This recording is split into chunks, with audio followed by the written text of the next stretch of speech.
Yes guys, welcome back to Chelsea Fan TV. Welcome back to another episode of 5 Things We Learnt. You guys already know the drill. This is a show where we go through all the major talking points of the last Chelsea game. This one being Chelsea 1, Crystal Palace 1. Need to get the lighting back up in here. There we go. A little bit better. Right. So 2 points dropped in a game that, surprisingly, I don't really feel that annoyed about. Which, part of me thinks is a positive in itself, but ultimately it does feel disappointing that we left the game with 2 points dropped, especially with how well we played in the first half. But I think we learnt a lot about Chelsea in terms of managing low blocks, managing more open games. We learnt a lot about individuals as well. And I do still think that there's a lot of positives to take from it. It's just ultimately, we didn't get the 3 points. So we didn't get the job done. And there has to be aspects of the game that, or individuals in the game that we have to hold accountable as a result of that. So we're going to do all of that in today's video. But yeah, big up to everybody. Hit the likes, subscribe, all of that crap. And yeah, it does feel really annoying. Especially with how we handled that first half that we end up leaving with just a 1-1. And I've said in so many of my videos or streams in the last 24 hours, this was classic Chelsea. Man, them talk about wanting the old Chelsea back. This was the old Chelsea coming back. Have a great game. Make a lot of chances. Not even like a lot of howler misses. Have the goalkeeper just on a madness. Concede a wonder goal. Sit back. Struggle to break them down. Leave with a draw. I've heard so many Chelsea games with that exact same script in this decade. This entire decade, I could literally name about 4 of those games off the top of my head if I really wanted to. But here we are with this one. Dean Henderson should be man of the match coming out of that game personally, because he's the only reason why Palace even had an opportunity to equalise in the first place. It should have been about 3-0 before they even equalised. Here we are with the Dean Henderson masterclass. Like I said, first half I think we did really well. Made a lot of good chances. Henderson saved a lot of them. I think Noni had the worst miss out of the entire game. When he was one-on-one and there was a tight angle, he didn't even get it on target. He should have ultimately done a little bit better. Other than that, Enzo makes a good pass to Noni. Brilliant save. Fofana has a good header from a set piece. Brilliant save. Palmer free kick. Brilliant save. There was a Jackson header towards the end of the first half that was saved by him too. I think Cole had a shot blocked from like 6 yards. Towards the end of the game, Jackson had 2 1v1s. Well, not even 2 1v1s. He had one chance that was hit the side netting. He had another one-on-one that Mark Gay does really good to come back and to add pressure onto him while he's trying to take the shot. All in all, I don't think we were wasteful with our opportunities. It's just, I think Palace defended really well. And after the equaliser, they sat back. And I think we noticed for the first time low blocks and how we handled them. And that was going to be my first point. We struggled to break down the low block again. And you know how I talk about classic Chelsea and seeing the same game numerous times over the last century? Right here. Right here. As soon as they sat back, couldn't break them down. Couldn't break them down. The chances that we were making became a lot more few and far between. Our gameplay just became a lot flat in general. They were a lot more comfortable hitting us on the break too. I saw Gusto and Cucurella struggling in transition at times. But even then, they ultimately defended well and they were back to make some good blocks at the end of it. That's why my first thing is, we did struggle to break down the low blocks and that might be a problem in future games. I know some people are going to bring up the Wolves game, for example, and say, oh, but we broke down that low block.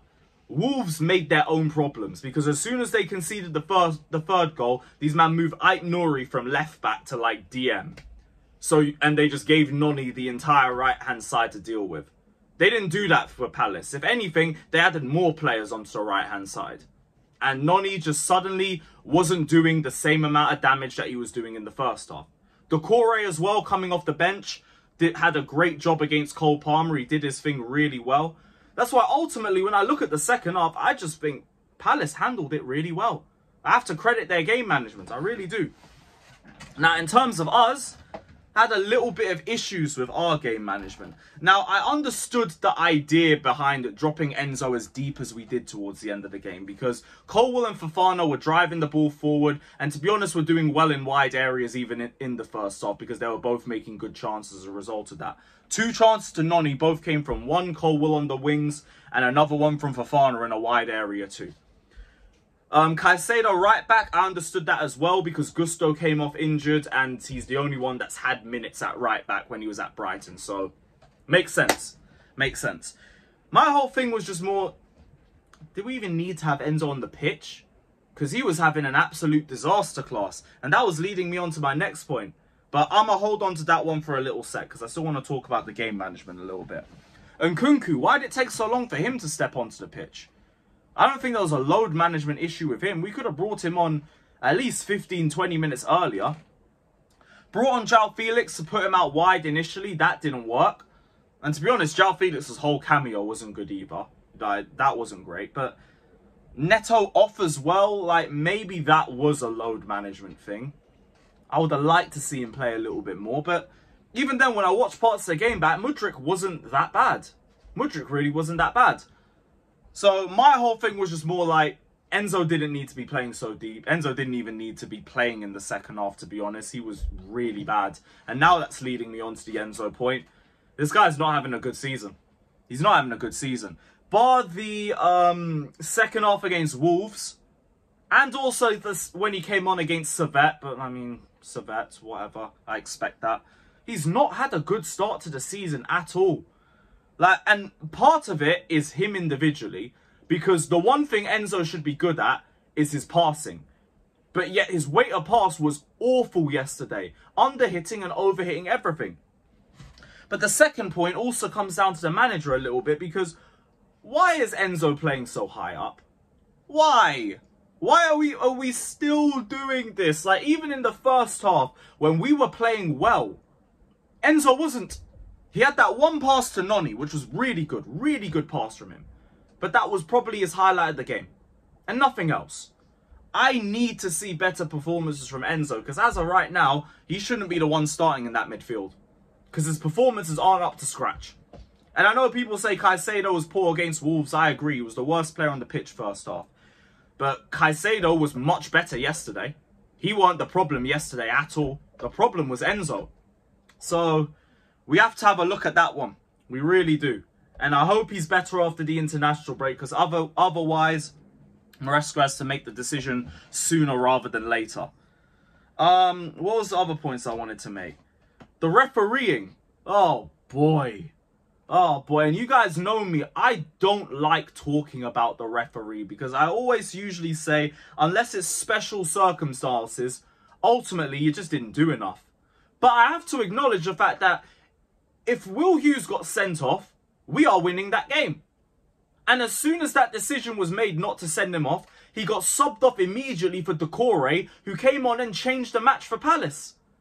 So ultimately, the refereeing played a part in this game too. And I don't mind the decisions that were made in terms of the fouls that were given against Chelsea, or Jackson being yellow carded, for example. Those I thought were fair. But when it was Palace, they were getting away with everything. Kamada kicking anything with a blue shirt.